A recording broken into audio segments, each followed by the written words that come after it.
Praegu satub nõid järgmisele levelile, kui ta puudutab õuna. Kustutame õuna. Eemalda.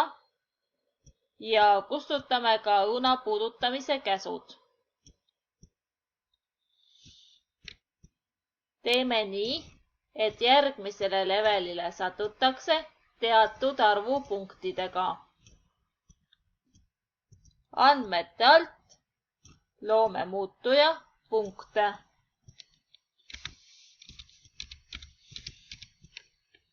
Okei. Ja määrame, et mängu alguses on 0 punkti. Määrame, et teisele levelile saab, kui punktide arv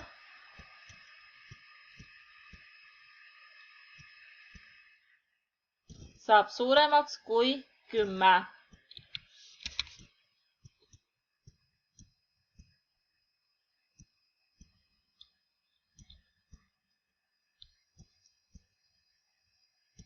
Ja määrame, et kolmandale levelile saab, kui punktide arv saab suuremaks kui 20.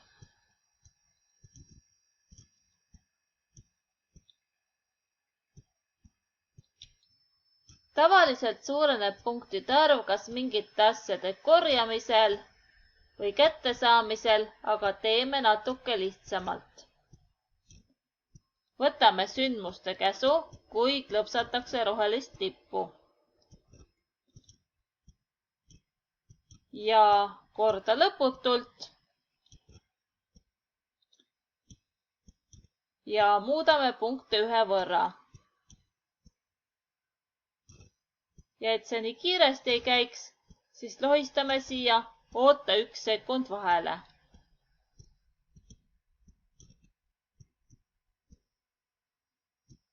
Teeme selle akna natukene suuremaks ja vaatame. Lõpsame rohelist lippu. Punktid hakkavad suurenema. Ja kui punktide arv suureneb üle 10, tuleb järgmine level. Kui punktide arv saab suuremaks kui 20,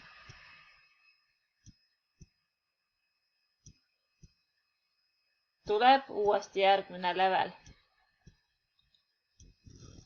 Katsetame uuesti. Ma võin siin sõita nooleklahviga, järgmisele levelile ei saa.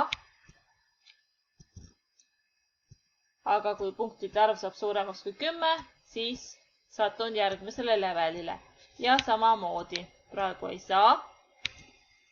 Punktide arv muutub suuremaks kui 20 ja nõid satub järgmisele levelile. Väga hea.